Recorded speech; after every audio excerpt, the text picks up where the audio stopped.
नमस्कार। मैं अल्फाजों की चांदनी लेके आई हूँ आपके पास फिर से कुछ शब्दों की सौगात, जिन्हें सुनकर आप कुछ सोचेंगे ज़रूर। दिल को छू लेने वाला ये किस्सा जो मैंने कहीं पढ़ा था, आज आपके सामने प्रस्तुत कर रही हूँ। एक शाम पति दरवाजे से ही सहसा बोला, सुनो ना, मैं थोड़ा सा दोस्तों के साथ बाहर जा रहा हूँ।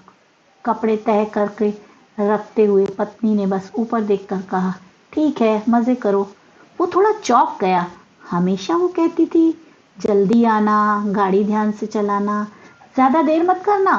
कुछ ना कुछ तो कहती ही थी, लेकिन आज कुछ नहीं, न आह न सवाल, बस शांति से ठीक है। कुछ घंटे बाद बेटा किचन में आया, हाथ में एक कागज और चेहरा पीला सा। माँ, वो धीरे स्वर में बोला, मेरे मॉक एग्जाम के रिजल्ट आ गए हैं, बहुत खराब हैं। वो वहीं जम सा गया। उसे पूरा यकीन था कि अब डांट पड़ेगी। माँ को उसकी पढ़ाई की बहुत चिंता रहती थी, तो आज फिर वही सुनने को मिलेगा, वक्त बर्बाद किया, अपनी क्षमता बर्बाद कर रहा है, ऐसी लंबी लंबी बातें। वो सारी तैयारी करके आया था, लेकिन माँ ने शांतिपूर्ण ढंग से कहा, ठीक है। वो आंखें फाड़ कर बोला, बस ठीक है।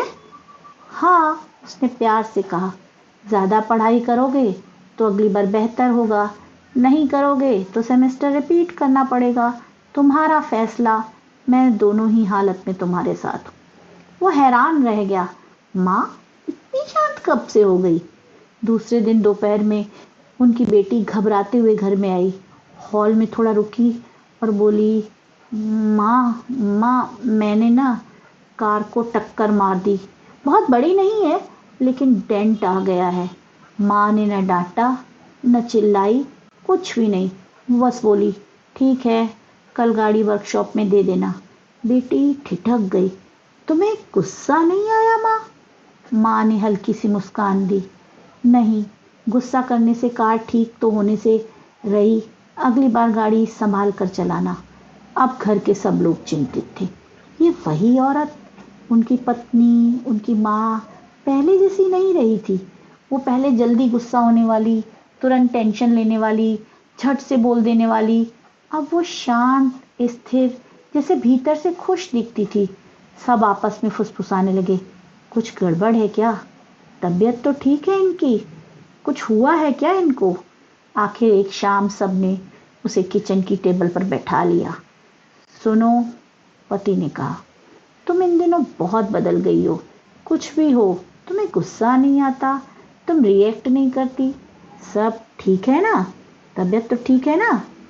वो उसके चेहरे की तरफ देखते हुए मुस्कुराई, कुछ भी गलत नहीं है। वो बोली, सब बिल्कुल ठीक चल रहा है, मुझे बस एक बात समझ में आ गई है। सब चुप हो गए।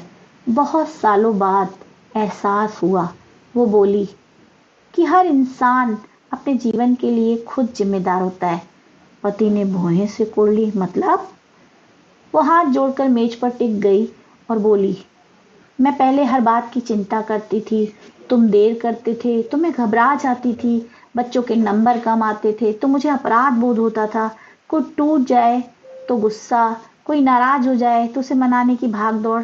मैं सबकी समस्याएं अपनी समझ बैठी थी, लेकिन एक दिन समझ आया, मेरी चिंता से उनकी समस्या हल नहीं होती, बस मेरी शांति खत्म हो जाती है। बेटी चुपचाप सुन रही थी। वो आगे बोली, मेरे तनाव से तुम्हें कोई फायदा नहीं होता, मेरी भागदौड़ तुम्हारा जीवन आसान नहीं करती, बस मेरा मुश्किल जरूर कर देती है। मैं तुम्हें सलाह दे सकती हूँ, प्यार दे सकती हूँ, साथ दे सकती हूँ, लेकिन तुम्हारी जिंदगी तुम्हारे लिए मैं नहीं जी सकती हूँ। जो फैसले तुम लेते हो उनके नतीजे तुम्हें ही भुगतने पड़ेंगे, अच्छे हों या बुरे। वो एक पल रुकी और फिर मुस्कुराई, इसीलिए मैंने तय किया, जो मेरे कंट्रोल में नहीं है उसे कंट्रोल करने की कोशिश ही नहीं करूंगी। बेटा आगे झुककर बोला, मतलब आपको हमारी कोई परवाह नहीं है? उसने सिर हिलाया, बहुत परवाह है, लेकिन चिंता करना और कंट्रोल करना, ये दो बातें अलग है। मैं तुम सब पर ममता लुटा सकती हूँ, पर उसके लिए अपनी शांति खो देना ठीक नहीं। घर में सन्नाटा था।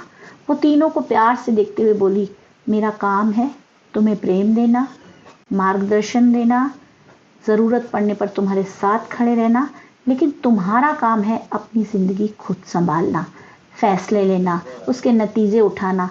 इसी तरह हर इंसान बड़ा होता है। वो शांत अंदाज में पीछे को टिक गई और बोली, इसीलिए अब अगर कुछ गलत भी होता है तो मैं खुद को याद दिलाती हूँ, ये मेरा ठीक करने वाला मामला नहीं है। मैं शांत रहूंगी, तुम इससे सीखोगे, इस पर भरोसा रखूंगी, क्योंकि जिंदगी ऐसे ही है, सबको सबक सिखाती हुई। कुछ देर घर में पूर्ण शांति रही, लेकिन माहौल बदल चुका था। पति ने उसका हाथ अपने हाथ में लेकर कहा, आज तुमने हम सबको बहुत कुछ सिखा दिया। वो मुस्कराई, शायद, लेकिन ये बात मुझे पहले खुद को ही सीखनी पड़ी। उस रात सबने उसके शब्दों पर गौर किया। बेटा फिर से पढ़ने बैठ गया, इसीलिए नहीं कि माँ डांटेगी, बल्कि इसीलिए कि ये उसकी जिम्मेदारी है। ये बात उसे महसूस हुई। बेटी ने खुद ही कार की मरम्मत की बात की।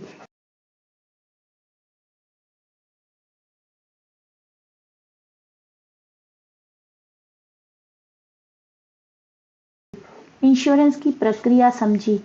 पति अगली बार बाहर जाते हुए खुद ही फोन करके बताने लगा, क्योंकि उससे मजबूर किया जा रहा था, इसीलिए नहीं, बल्कि उसे खुद ऐसा करना सही लगा। और धीरे धीरे घर हल्का लगने लगा। कोई डर से नहीं, समझ से व्यवहार करने लगा। कोई सोच से दबा हुआ नहीं था कि अगर गलती हुई तो डांट पड़ेगी, क्योंकि घर में अगर एक भी इंसान शांति को अपनाता है तो वो शांति सब में फैल जाती है। एक इंसान नियंत्रण छोड़ देता है और बाकी लोग खुद को नियंत्रित करना सीखने लगते हैं, और इसी तरह शांति भी एक संक्रमण की तरह फैलती है। Enjoy your day.